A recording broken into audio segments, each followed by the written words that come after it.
Hey guys, in this week's episode, we are talking about Pig. But before we do that, we're going to be talking about Only Murders in the Building and Fantastic Fest 2021. So, join us!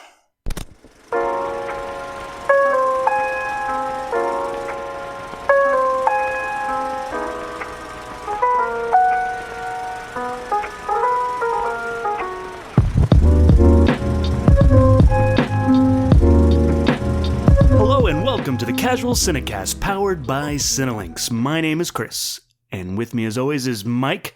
I have a question. I'm going to put you on the spot. Justin has a little bit of time. The Spiat.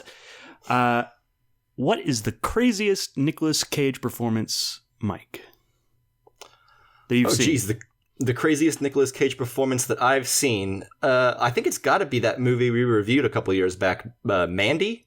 Well, no, I think he was actually pretty subdued in Mandy. Mandy was just a it's crazy just the movie film. itself was crazy. Yeah. I'm going to say probably Bad Lieutenant. That's actually my pick, too. Port of Call, New Orleans, yeah. That movie's good, but he is unhinged in that thing. For sure. Justin is also with us. Hello. How are you doing today? And what is your favorite, or what is the craziest Nicolas Cage performance you've ever seen? I am doing well today. Thank you for asking. The craziest one I've seen, Bad Lieutenant is a close second, but I mean, it has to be Wicker Man for me. Oh, yeah. Right? That's a pretty wild performance. I don't even think it's a bad performance like a lot of people. It's just a weird movie with a weird performance in it. And I don't know. It works well enough for me. I've only ever seen that clip about the bees. I've never seen that movie. Yeah, out of context, that clip does seem very terrible and weird. In context, it's a little more digestible. Yeah. I think it's worth watching, but I mean, I hear like the original one's the version to watch, but I haven't seen that one yet. Only Me Nick Cage. neither. But I hear the same thing. I really want to see it. The original is really good. I've seen that. Sweet. Yeah. Sweet indeed. All right, well, if this is your first time listening, normally we like to start off every episode in a section called News on the March, where we talk about film and TV news or the movies and TV that we've been watching, and then we move into the feature review. This week, we're discussing Pig. That's right. The title just keeps making me laugh. I don't know why, because it just seems so weird. I know, it seems like it should be like a, I don't know, different movie. Yeah. Well, regardless of that, here on Casual Cinecast, every other week we put out a Casually Criterion episode. In these episodes, listeners choose a film from the Criterion Collection that is voted on by the listeners. We put that out in a poll on our Twitter account. So look forward to our next Criterion poll, which Mike's going to tell you about in a second. And in the meantime, you can go check out our latest episode, which was on The Big Chill. And there's also plenty of other Criterion Collection content in our back catalog, so go check it out. And for now, Mike, tell them about our latest Twitter poll, how that's going. All right. So our latest Twitter poll has the theme of Halloween, since by the time we get around to recording it, it will be in October, well into October. So we each chose a horror film in the Criterion Collection that we either need to see or want to see again or whatever. And I chose Sisters. Chris chose Don't Look Now. Or no, Justin, Yes. Which one did you choose, Justin? I forget. I chose Night of the Hunter. Chris chose Don't Look Now. Okay, I was right. Yeah. I second-guessed myself. So anyway, Night of the Hunter, Don't Look Now, Sisters. And it turns out that Night of the Hunter, and I can't say I didn't see this coming, has a hefty lead over everything else with like a 58.3% here. So it looks like we're going to be reviewing Night of the Hunter. Yeah, unless people go and vote for one of the other ones in mass, which not unheard of, not impossible, but unlikely. Yeah. I'm coming up behind dead last with 19.4% for Sisters, but what are you going to do? I'm not that much further ahead of you, so. Yeah. Oh, well. The people seem to be speaking, so all right, listeners, you're gonna get Night of the Hunter, most likely. Yeah. And that poll will most likely be done and over with by the time that you're hearing this. That's why it's a good idea to follow us on Twitter at Casual Cinecast, which is where we post the polls. We are also on Facebook and Instagram at Casual Cinecast. So check us out on any of those social media accounts if you want to send us questions or movie recommendations or topics to discuss on film. You can send messages to any of those social media accounts or an email to casualcinemedia@gmail.com. And then, of course, as always, like every other podcast in the world, if you like it, you enjoy it, go leave a review, a 5-star one, a 10-star one, whatever. Yeah.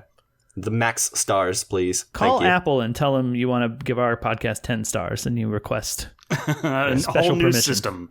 Yeah. Yeah. That's not much to ask. No. Yeah. Easiest thing in the world. All right. And I think with that, we should just go ahead and get into news on the march. Okay. You said it. Oh. All right. I did. That's true. Can't go back now. News on the march!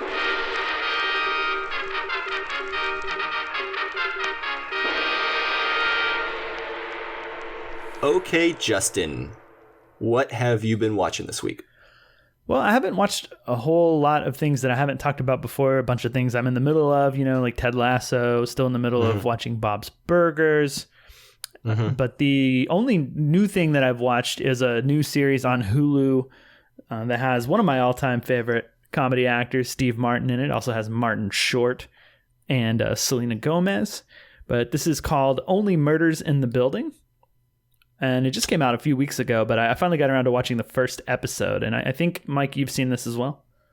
Yeah, I actually watched it, I think, last night or the night before. First episode only, though. Yeah, convenient that you did that. Now we can talk about it. Yeah. What are your thoughts on this thing? Well, I've only seen the first episode. I thought the first episode was okay. Yeah.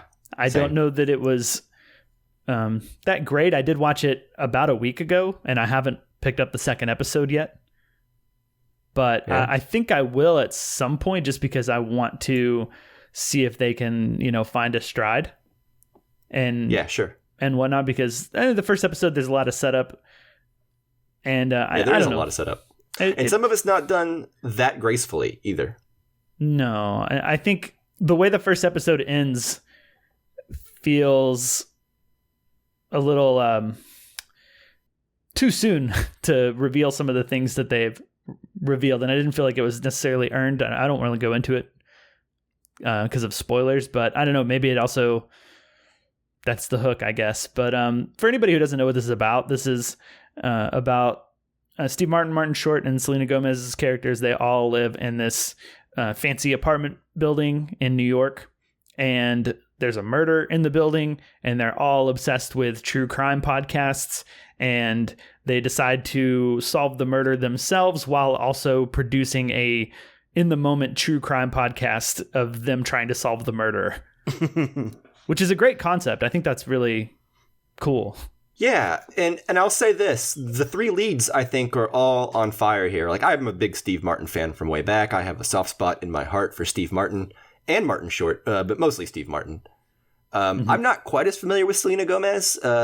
She kind of hit the Disney Channel, like, when I was an adult, Yeah.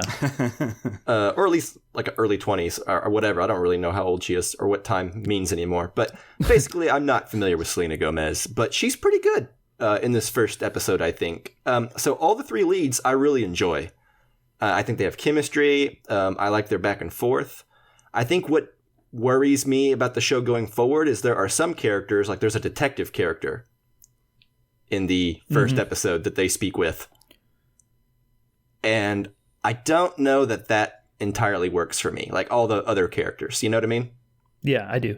So I don't know. I'm kind of on the fence about it. Like, I certainly didn't dislike it, and I even chuckled a couple times. And like I said, I think Steve Martin and Martin Short and Selena Gomez are all great and really watchable together. So I am interested in what happens. And like you said, if it finds its stride, Yeah. And hopefully I can catch up on it soon. But if anybody out there is listening and they really love the show, like, tweet at us or something and let me know. Yeah, this is worth watching. Yeah, I keep seeing like word of mouth on Twitter and people saying it's good. So, so we'll see. I think the 6th episode just dropped today, according to Steve Martin's Twitter.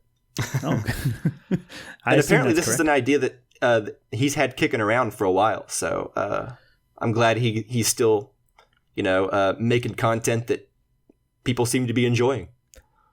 Yeah, well, it's been a while since he's done anything, I think. I think he went and played banjo for a long time. Yeah, for like a decade or something. Yeah, didn't really do anything. So I'm excited to see him come back with something that he's, written/created, because the things that he's written and created in the past have been things that I've thoroughly enjoyed. I think he's just a super funny guy. So yeah, I think in the long run, I have the faith that this will become more enjoyable than the first episode. But I don't know. Yeah, you can't hit winners all the time, I guess.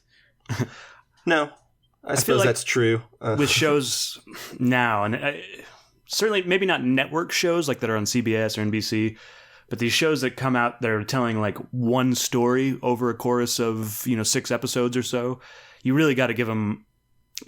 I hate to like suggest people you got to watch 3 episodes, but like you got to give it like 2 or 3 episodes before. I don't know. It feels like you got to get into it before you really catch on. Yeah, you got to adjust to its wavelength. And the episodes are only like 30-something minutes long. So the first one was easy enough to watch. Not exactly a fast-moving show, but not a slow one either, Yeah, I agree. It's hard, too, because I think the last show that I completed was White Lotus. And coming off of that into this, I think, this did leave something to be desired compared to that. Okay. Well, yeah, White Lotus is, I found to be exceptional. Yeah. Yeah, it's a crazy good show. Not to get too much into that, but yeah. I think I just have to like readjust from how good that show was, maybe. Yeah. And real quick, before we move to our next topic, are we done with Only Murders in the Building? Yeah. I don't have anything else. Okay, before we move to our next topic, I'm going to pull an audible here and ask you guys, where are you sitting on The Matrix 4? Have we all seen The Matrix 4 trailer? Yeah, yes. Matrix Resurrections. What do you guys think? Chris, you want to go first? Yeah, I am hopeful, but I'm also a little leery of it. The trailer was pretty awesome. That's what I have to say. I don't know that the end product will be that awesome, but I really hope it is. Yeah, I'm intrigued, to say the least. I don't know. Justin? I didn't really love the trailer in any way. I thought it was okay. I'm hopeful that it's good because I do like the first Matrix movie. I think is really great. I want to like the others, and I plan to revisit them before the 4th one comes out. Me too. That's the reason I brought this up, is because I know that both you and I tried to watch Reloaded within the past couple years, right? And I don't think either one of us finished it. No, I think I made it about 15 minutes. Yeah, I made it a little longer. I made it like 30 minutes. But yeah, I want to dive back into that trilogy and see if I can find some beauty where I did not the first time. You know what I mean? Mm-hmm. Mm-hmm. Yeah. I mean, I think what I remember thinking at the time, which this would have been before I was really into film or movies in any meaningful way. Mm-hmm. I remember thinking that it was stuffed too full of like big intellectual highbrow ideas, and I wanted to see people dodging bullets and shooting each other and stuff. and kung fu. And sure. Yeah, so I think maybe I have a bit more of a tolerance built up to big ideas over action. I think I'm a little more into that idea. So I feel like there's more to get than I would have given it a chance for. You know what I mean? I just have to do it. Yeah, I agree. So I'm sitting in the same spot. So I just wanted to get that out of the way real quick because I realized that I haven't talked to either one of you about that thing, and it's been out for a couple weeks now. So anyway. Yeah. So our next topic of discussion, Christopher. Yes. What do you want to talk about this week, buddy? Yeah. So through like a couple of like fortuitous and like good things and bad things that happened in my life, I found myself in a spot where I can go to Fantastic Fest this year. Of course, when I bought the tickets, it was several months ago, like as I thought things were subsiding as far as COVID goes. So I've been thinking about I did a lot of thinking about like whether I should go or not or how things are being handled. And they actually changed the Fantastic Fest quite a bit. In fact, they offered me a refund on my badge, or I could roll it over to next year. And so I went ahead and rolled my badge over to next year, but I still had that time that I could go down there. So they are selling the tickets individually this year, so anybody can go. They did offer me like early access to the tickets because I had bought a badge, so I could buy the tickets as they came out, like 24 hours before, like the general public or people that hadn't bought a badge. So I thought that was pretty cool. They are spreading out as far as, like, they're not just doing it in one theater like they usually do. So it's in several different theaters. There's buffer seating between everybody that's there. And then you also... So what capacity are they going to be operating these theaters at? I don't know exactly. When I look at the tickets that are sold, there's like one big chunk, like usually it's about 3 rows that are all like reserved for like the filmmakers. And then there's a bunch of like 1 and 2sies with like buffer seats in between all of them. So I don't think that there's actually that many like tickets sold. I think it's a very low amount of people that are going this year, to be honest. Interesting. Because so much of it is reserved for other people or like the filmmakers and family and stuff like that. Especially if it's a smaller theater, it seems kind of crazy.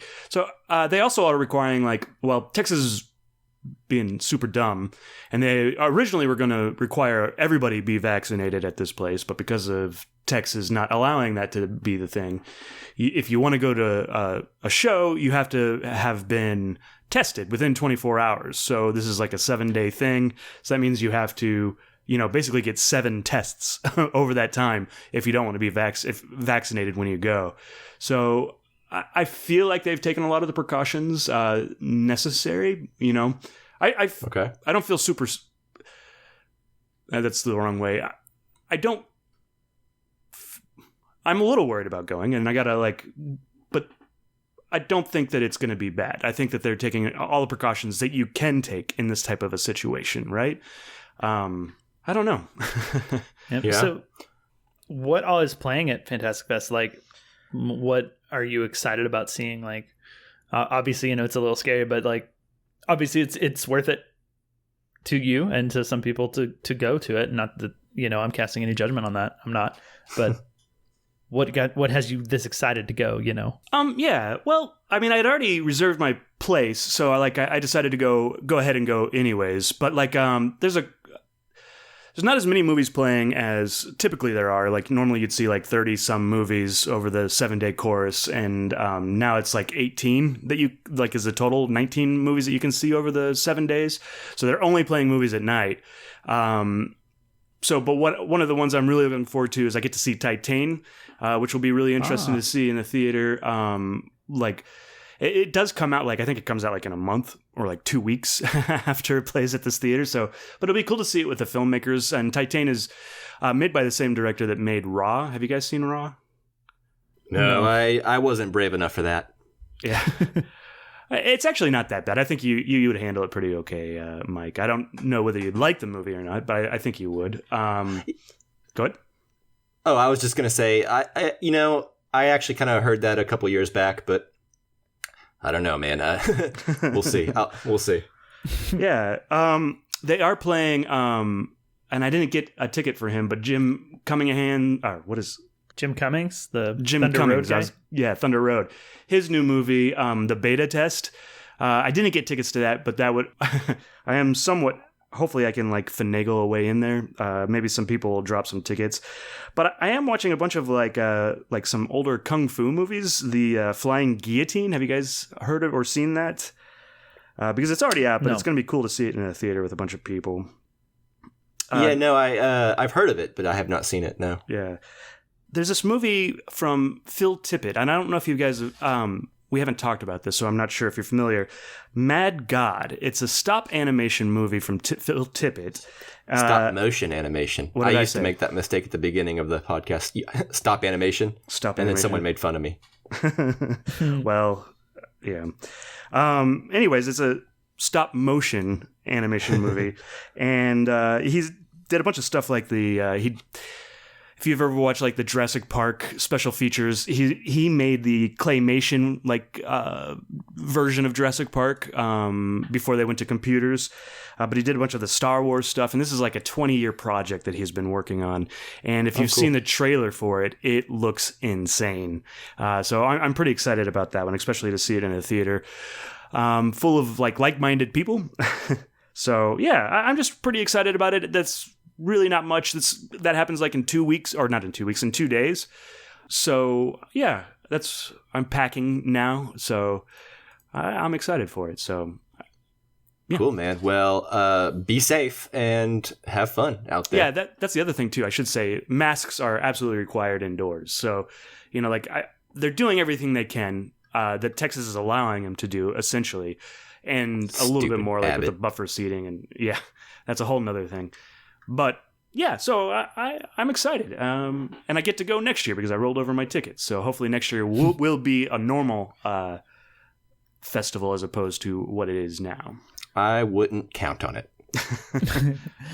It's interesting. It looks like the top billed cast member for this movie is Alex Cox of Sid and Nancy and Repo Man directing fame. Interesting. Among other things. In which movie? The one that you're talking about, Mad God. Mad God? Oh, okay. So he does a voice. Yeah, I assume so.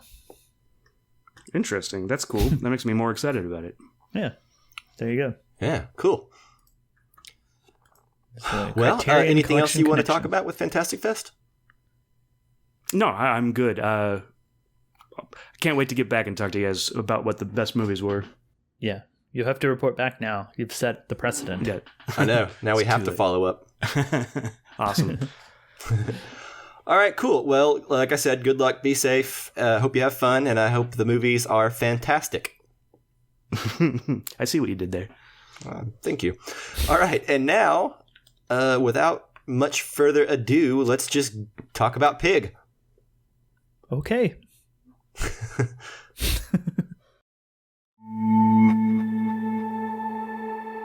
I'm looking for a truffle pig. Someone stole her. I don't understand. Tell me who you are. You made the right choice, being out there in the woods. There's nothing here for you anymore. There's really nothing here for most of us. Buy yourself a new pig.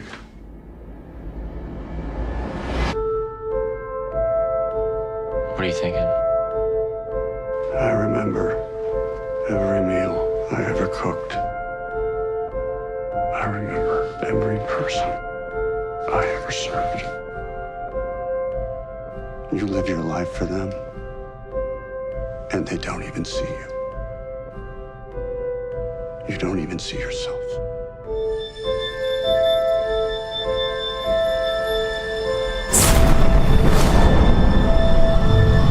We don't get a lot of things to really care about.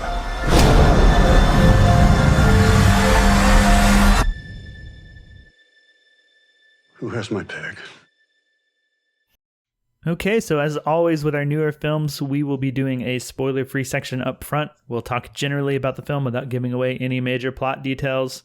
And so if you haven't seen Pig yet, you can keep listening, hear our general impressions on it, and then we'll give you an alert, a spoiler warning, and you'll be able to pause the podcast, go watch Pig, come back, and finish listening to all the spoilers.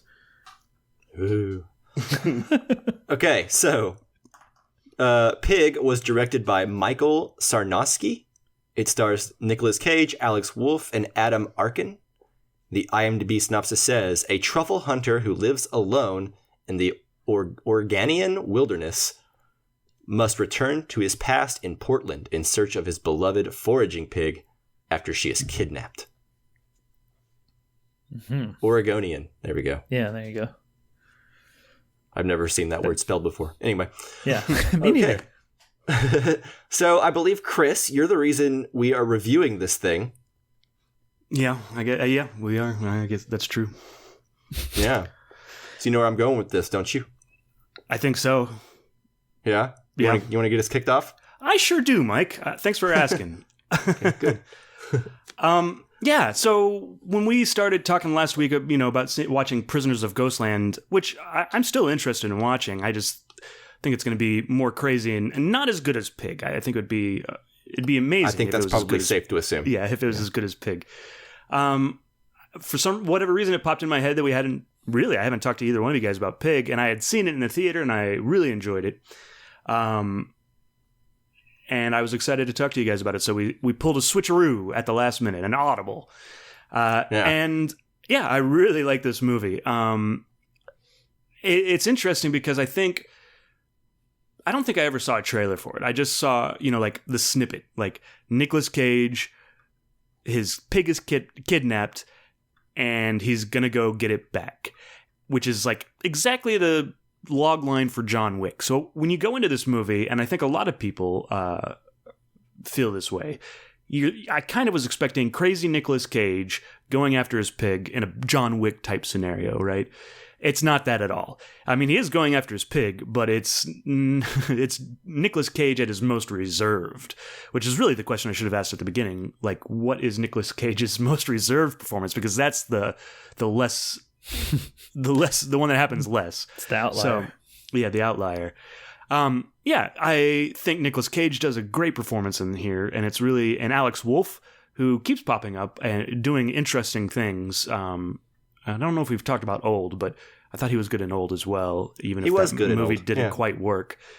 I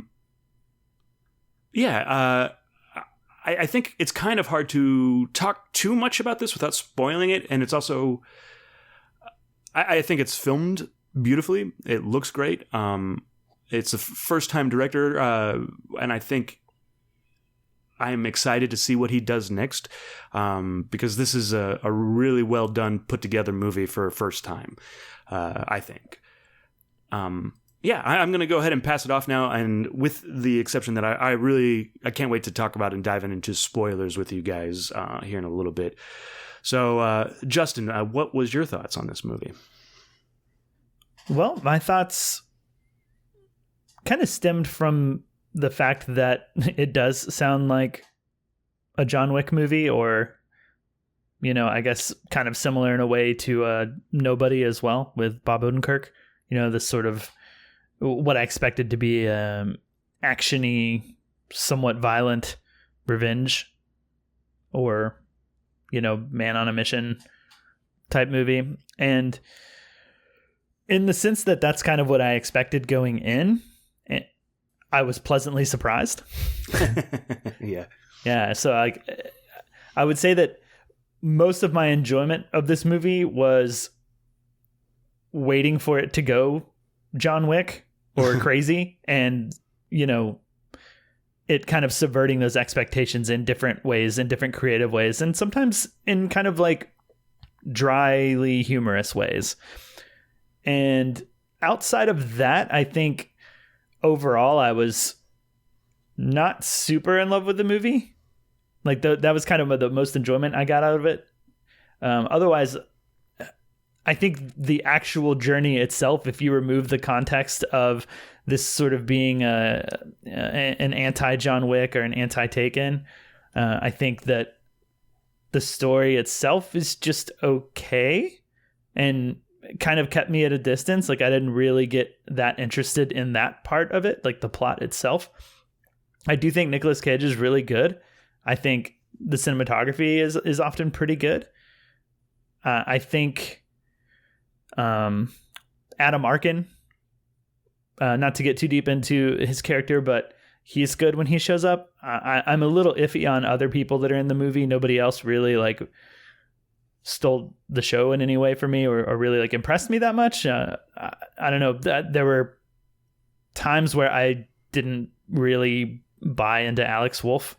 I felt acting. I felt the performance, which is unusual for him, because usually I think he's really great.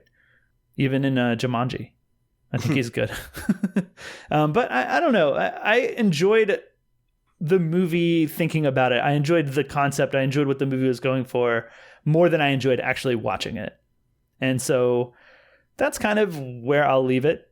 We can dive into more detail, I'm sure. But for now, Mike, what are your thoughts? Yeah, so this is a movie that I really ended up enjoying more than I thought I would.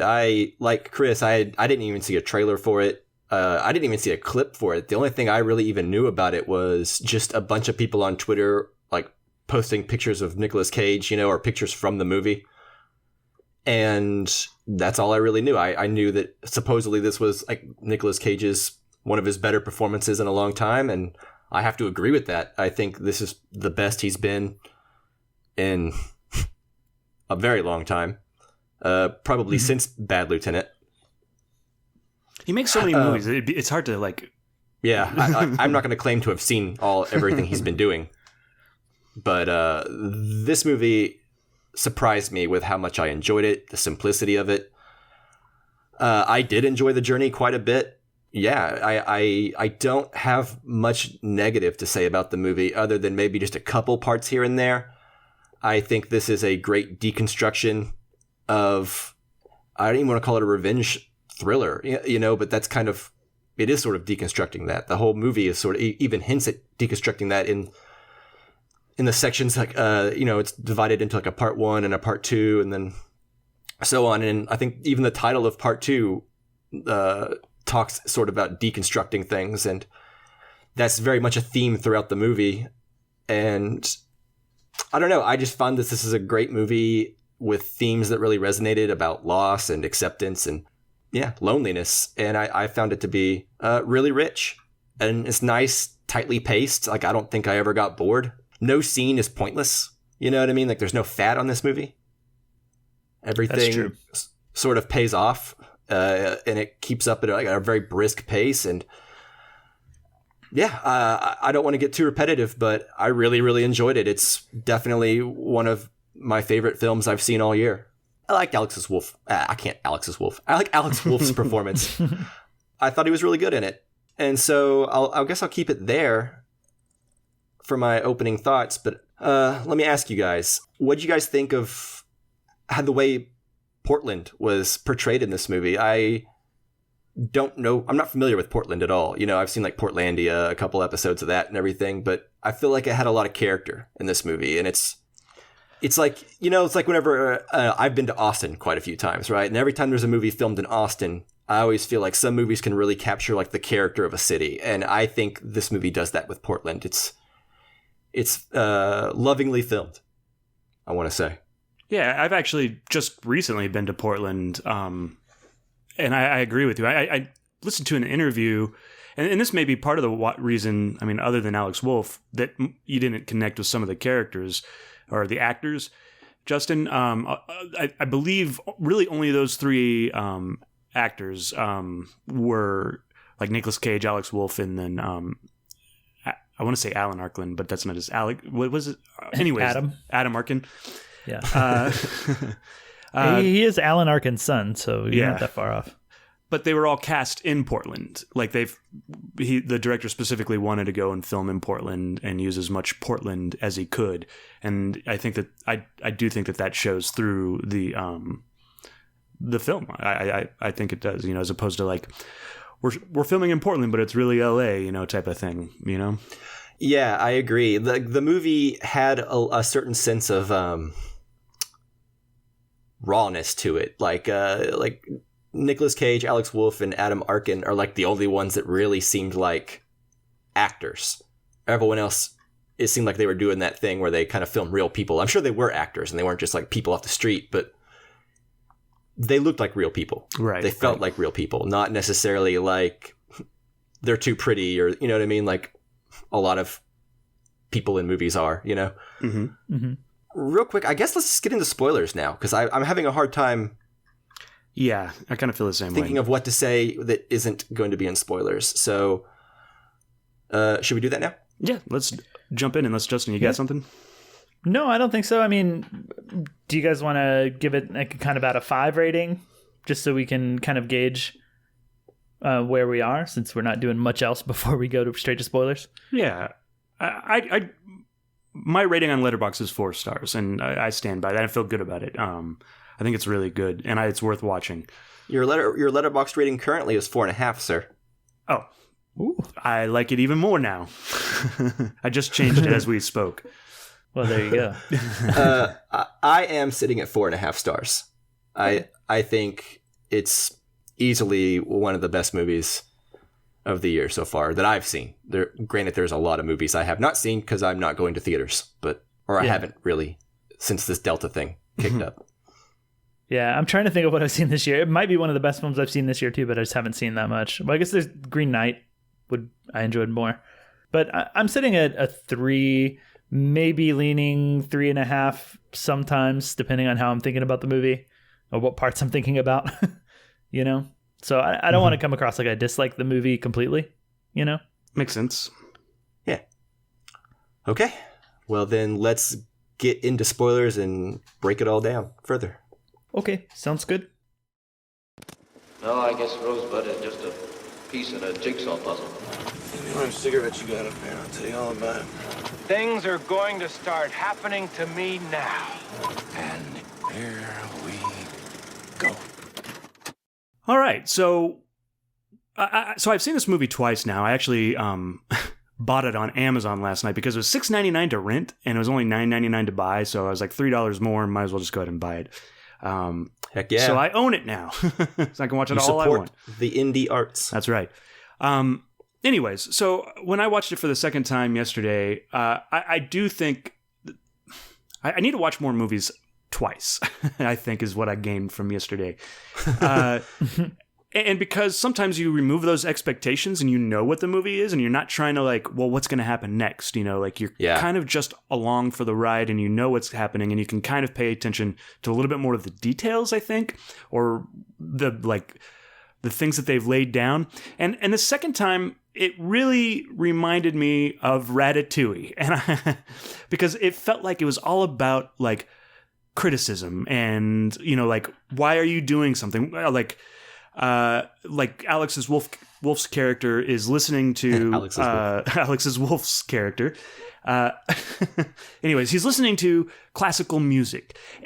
But he's not actually listening to classical music. He's listening to somebody tell him how important classical music is. So it's like, what importance do we put on things? And what, like, from other people? So, like, you know, he has that conversation with the chef and he's like, you wanted to do, you know, a pub. And why aren't you doing that? You are only doing the things that everybody else says you should be doing and you're not being true to yourself. So when you look in a mirror, you're not even seeing yourself. It was really interesting. And like that kind of whole thing, you know, film criticism and art and not necessarily specifically film criticism, but criticism and art and like how those two things work together, I found really fascinating. Yeah, and value. What value we place on things and why we place that value. So what do you guys think about that? Well, that's like huge in the food world, right? Right. You know, some people will get super hyped on a restaurant and probably, you know, like it more than they would otherwise if they'd experienced on their own, but they'll get hyped on it and want to try it because of food critics, because of reviews, because of, you know, Instagram post or Instagram video about it or something, right? Like, right. And sometimes the food's maybe not as good as the hype, or the food is fine, but everyone will pretend to like it. Like I've kind of experienced that myself, you know? Sure. So I think that certainly ties in with the whole reason that this film is about sort of the seedy underground, upscale food world in Portland, which is kind of silly in my opinion. Like I'm sure that there's some dark sides to restaurants and like fancy foods, but I took this as a little hyperbolic of how dark and seedy it is, but that's kind of another topic. Yeah, well, also, you know, in regards to Alex Wolff listening to someone break down why classical music is good, you know, I found that really interesting because the whole movie you're wondering, or at least I was like, why is he's not even listening to the music? What is he doing?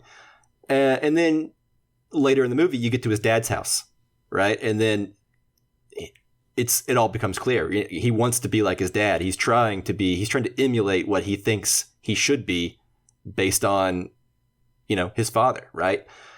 pretty much everything that is said about his father ends up kind of paying off in some way, right? Like there's even the part where he goes to his house. He brings Nicolas Cage to his house or his apartment after Nicolas Cage gets beat up and gets the address to the restaurant or whatever.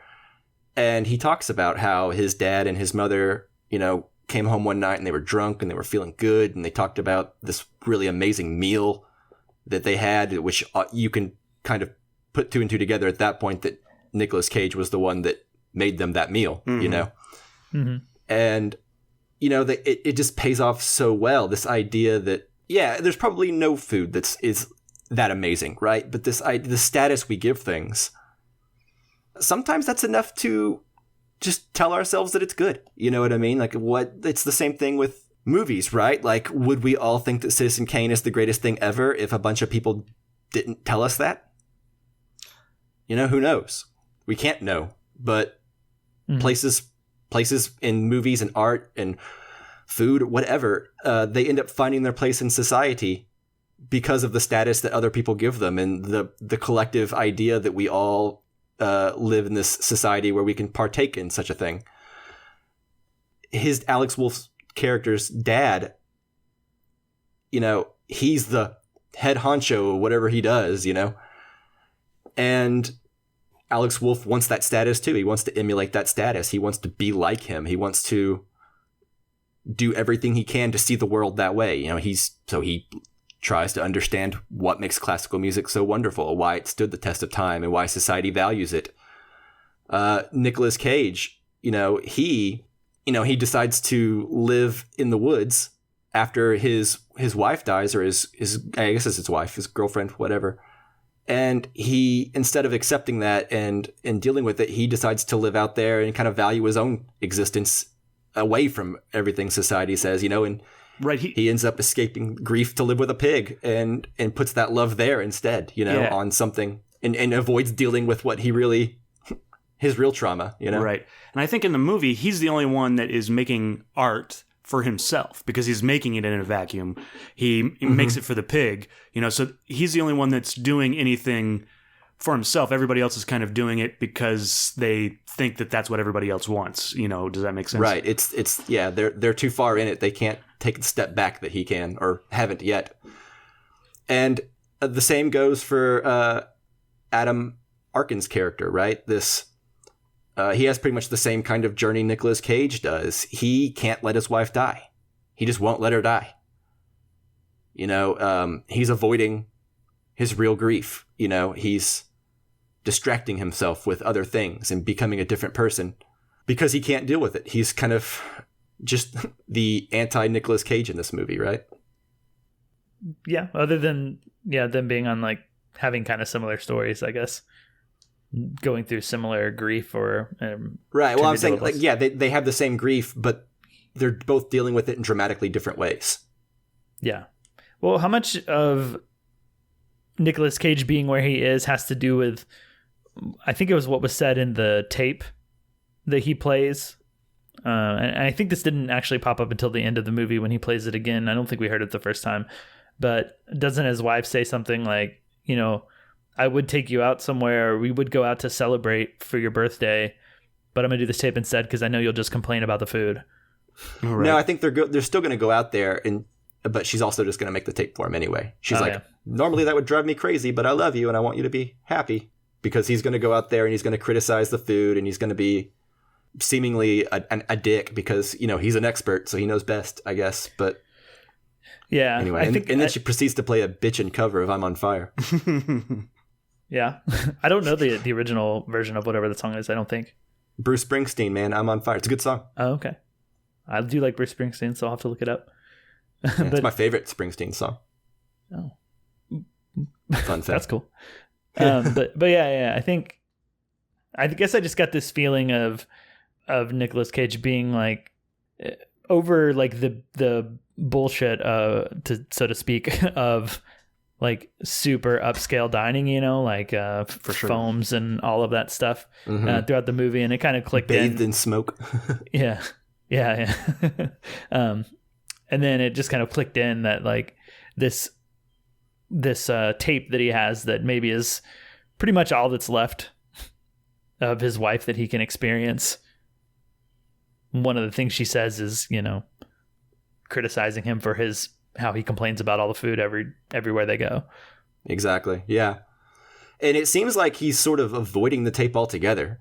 You know what I mean? Like, he tries to play it at the beginning of the movie and he won't do it. And then he focuses back down on, the truffle life and the truffle pig and all that stuff. Mm-hmm. It seems like once he doesn't have the pig anymore, only then can he really fully begin to process the grief. I think I'm a little confused on the tape thing because I kind of took it as he's listened to it many, many, many times. And maybe just in this situation, he couldn't for whatever reason, because it seemed like he was getting the batteries, which means that the batteries were dead. Sure.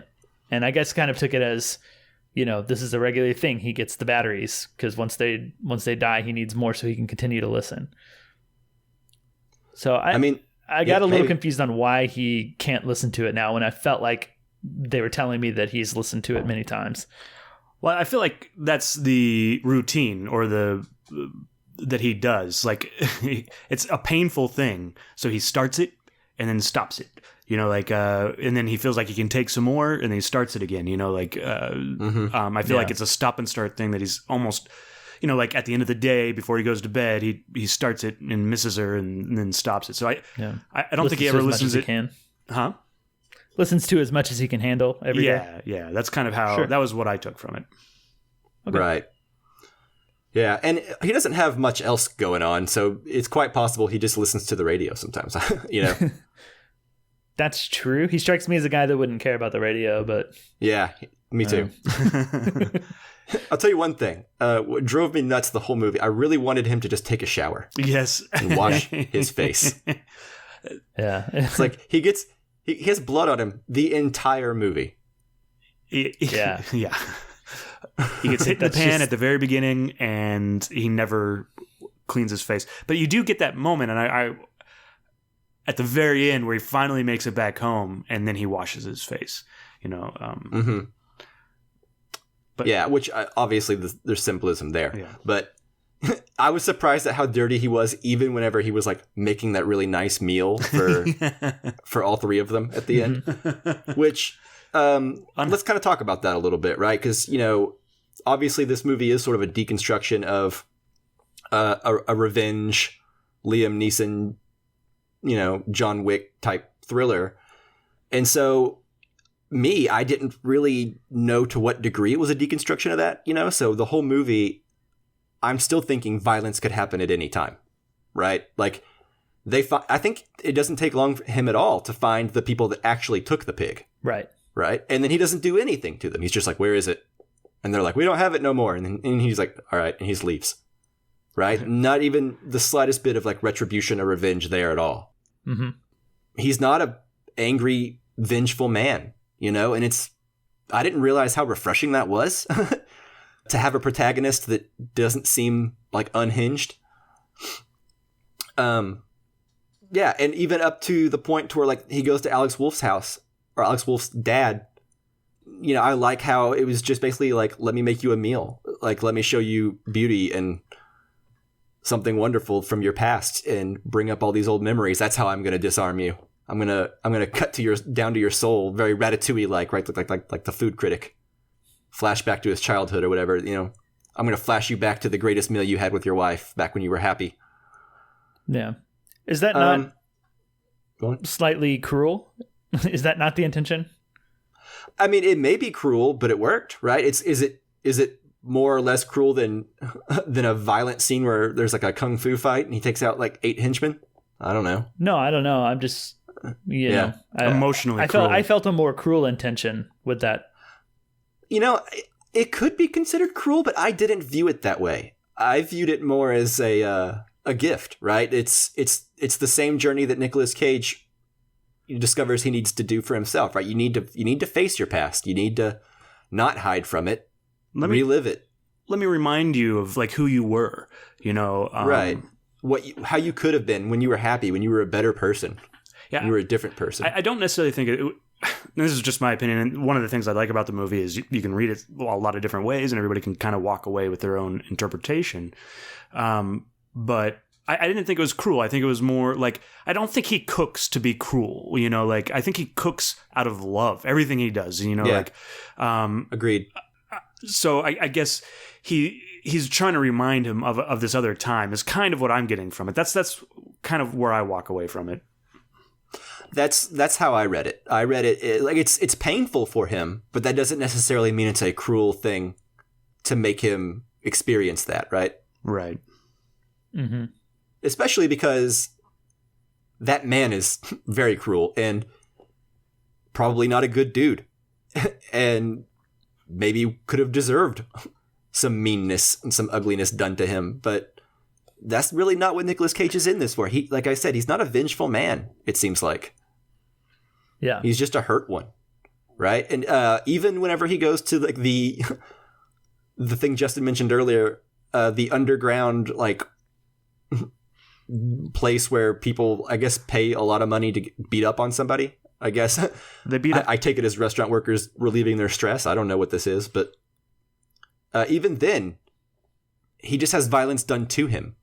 Yeah. In a Liam Neeson movie, he would have like defended himself and fought and took out like 3 dudes and rose to the top that way, but he's not even in it for that, you know?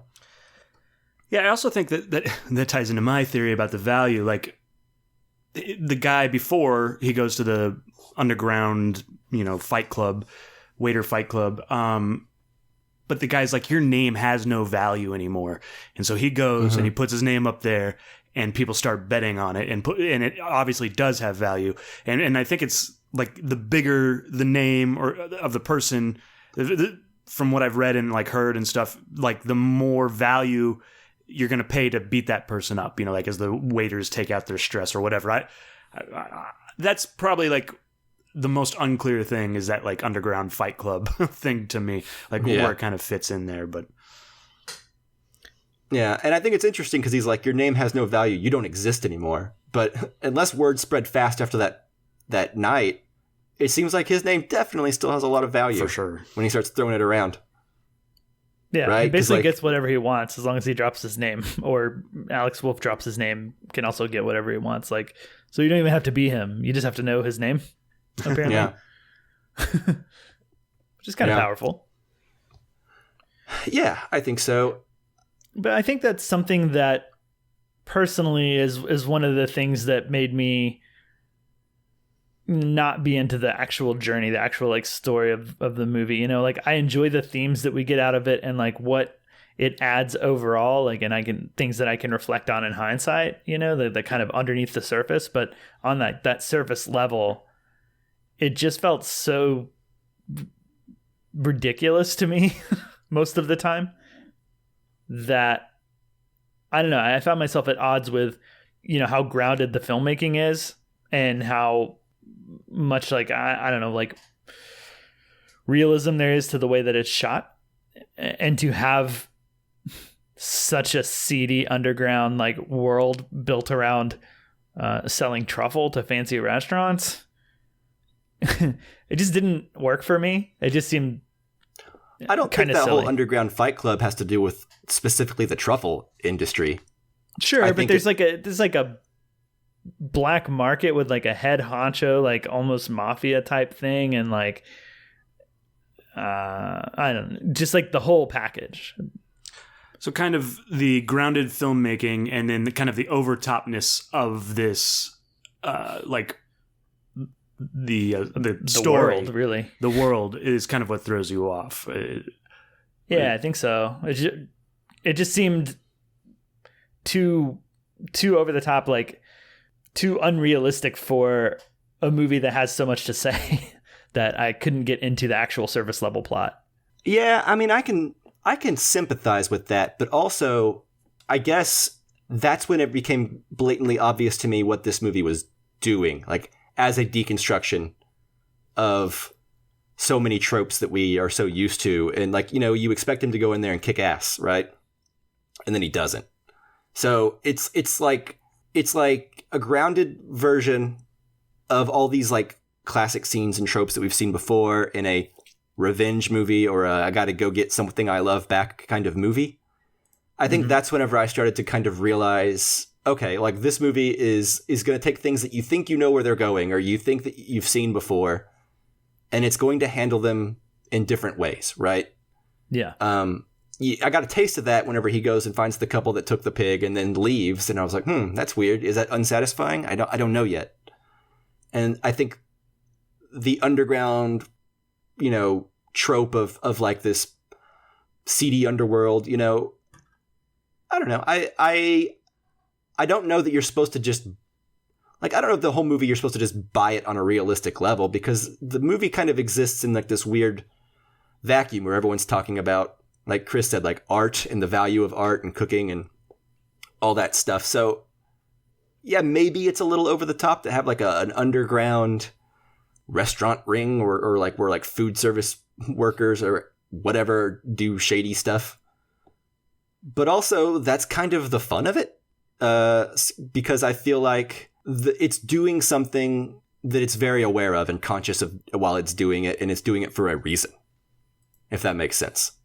Like, that scene's not any worse than, a number of scenes that you would find in like a Taken movie or something, or like a John Wick movie. There's equally over the top scenes, but we buy them in those worlds because they're sort of this larger than life revenge thriller where the body count's sky high. Yeah. I can buy it in a movie that's deconstructing those movies in an interesting way, where nothing bad happens to anybody. Like, it's all, he just goes there and, plays by the rules and has violence inflicted upon him instead of daring hurt another person. In fact, the only violence that I think Nicolas Cage commits in the whole movie is against Alex Wolff's car.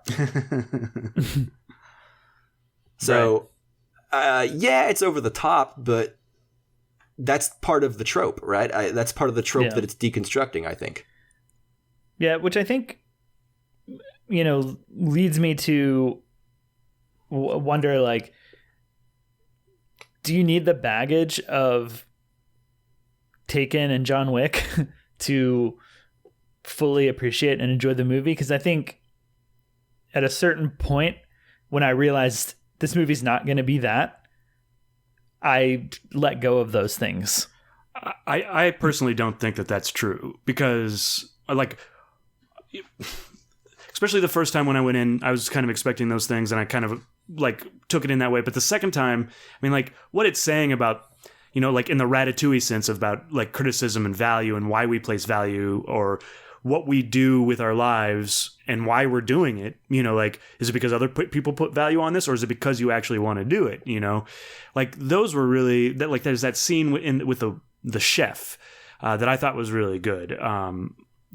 Where he's following somebody else's dream, and so that part of it to me is what I walked away from, and you kind of get the deconstruction stuff too, and I think that that's kind of a way in to this film for me. And then you also the John Wick aspect of it, but then you get that value stuff, and that stuff is kind of what spoke to me and made me appreciate it quite a bit.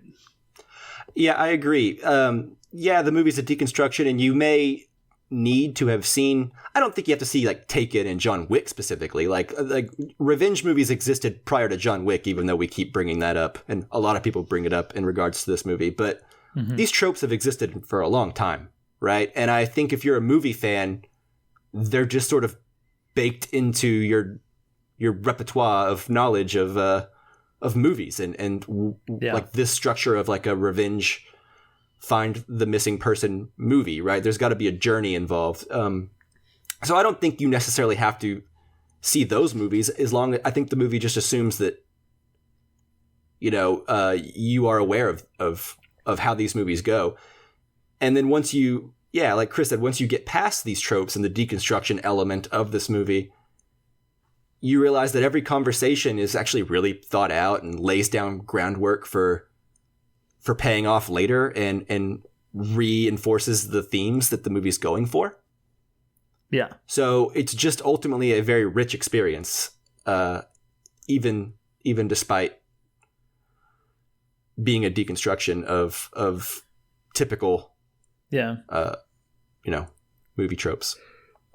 I think it's just, I bring it up just to say that, I think in some ways, the surface level of the movie, or it feels like the most enjoyable parts of the movie to me were like picking up on the deconstruction parts. And I almost feel like letting go of that when I realized it was going to be that, like, kept me at a distance from the movie and not enjoying, not having as much to enjoy about it. So I feel like a second watch, knowing what I'm in for, would be more rewarding. I'll give you my Amazon password. I own it now. So there you go. I do want to say though that in terms of subverting tropes, I really love that the kind of third act showdown where you think maybe this is the point where we're going to get violent, whenever Nicolas Cage hands Alex Wolff the list and he's like, get me these things. And you're like, oh man, he's going to get like guns and knives and grenades or whatever. Yeah. And as it turns out, he was just getting a bunch of food to make a really nice meal. And I think that slow motion and montage, of them cooking the meal was kind of our climax action scene. Yeah, but it goes to kind of like the same tropes, like John Wick would go to a graveyard to get his guns or something, but Alex Wolff has to go to the graveyard to get a bottle of wine. I think that's really fun. Yeah. I like that a lot, and I think that's one of my favorite twists in the movie. One of my favorite things to think about is just like really subverting expectations completely, and I think that's really clever. Yeah. I also love just like the character building in this, right? Like, there's some exposition, but I feel like it's done in a really like classy way. Like I love the scene. There's two scenes that I love having to do with Nicolas Cage's love of food. I love whenever he goes to his old house and he sees the kid playing like the steel drum or whatever that thing is. Oh, yeah. Mm-hmm. And he's like, oh, the something tree. I don't even know what the fruit is anymore. I forgot what it's called. Persimmon? Persimmon, yeah. And he just kind of educates this little kid on like what that is, Mm-hmm. And he's like, oh, we don't have that. And he's like, that's fine. But just a little bit of like his passion showing through. Like he just like can't help but admire and educate, And then I love the scene when he goes to like his old restaurant that has become a bakery. Mm-hmm. And he asks for like a loaf of that special bread that she makes. What's it called? Does anyone remember? Salted baguette. Salted, yeah. Okay, yeah, there you go. And then he asks for another one, just so he can give it to Alex Wolff, Mm-hmm. And he just wants to show people like the beauty of like food. And then when he goes to the restaurant, and he's like, I want to talk to the chef, and you're like, oh man, he's gonna threaten the chef. And he's like, I fired you. And you're like, oh God, what's this relationship gonna be like? But then you realize that he's just a good dude. He takes interest even in the people he fires and wants them to be happy and do what they love, and he asks him, he grills him about, you wanted to do pub food. That's what you love. Why aren't you doing that? Yeah. And he just wants to help and educate and share the love of like what he does with people, right? He just seems like this. He's not vengeful. He's not mean. He's just a passionate guy about what he loves, For sure. Yeah. I am done, I think. I'm out of thoughts about this movie. Does anyone have anything else? No. I really like this movie. So I'm appreciative that they used a real pig. Yeah, And, not a CGI pig. Yeah. So they that would have sucked. did what they needed to do to make that happen. So happy about that. All right. Well, I guess that's it then, right? I think so. That's it for me. So thank you guys for talking pig with me. I enjoyed it. Yeah, same. You've certainly inspired me to revisit the film at some point and reevaluate. So I think it gets better. I mean, obviously, on the second viewing, I think you get more out of it. Yeah, that's what they say. The repeat viewings make the good movies better and the bad ones worse. So, and I still think this is a good movie, regardless of how I sound sometimes talking about movies I don't love. Well, we can't all agree on everything, so it's good to have at least a range of opinions, because I'm sure there's lots of people who watch this movie and are disappointed.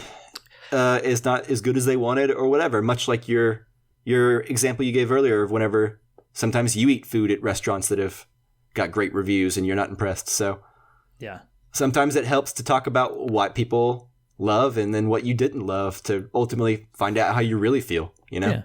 Much like Alex Wolff and his classical music, I need you guys to tell me why you should like this movie. explain to you why it's a classic. Why it has value. Exactly. Cool. Well, thank you, listener, for listening. If you're still listening, especially thank you if you've made it this far. And then, of course, as always, thanks Jake Wagner-Russell for doing our intro and outro music. If you want to hear more of his music, you can go to soundcloud.com/bopscotch. That's right. Stay tuned to this feed. Our next episode will be the Casually Criterion poll winner, probably Night of the Hunter. So look for that in a couple weeks. Awesome. Thanks so much for listening, guys. Remember, nobody else can give you value. You give yourself value. We'll see you next time. Bye-bye. Take it easy.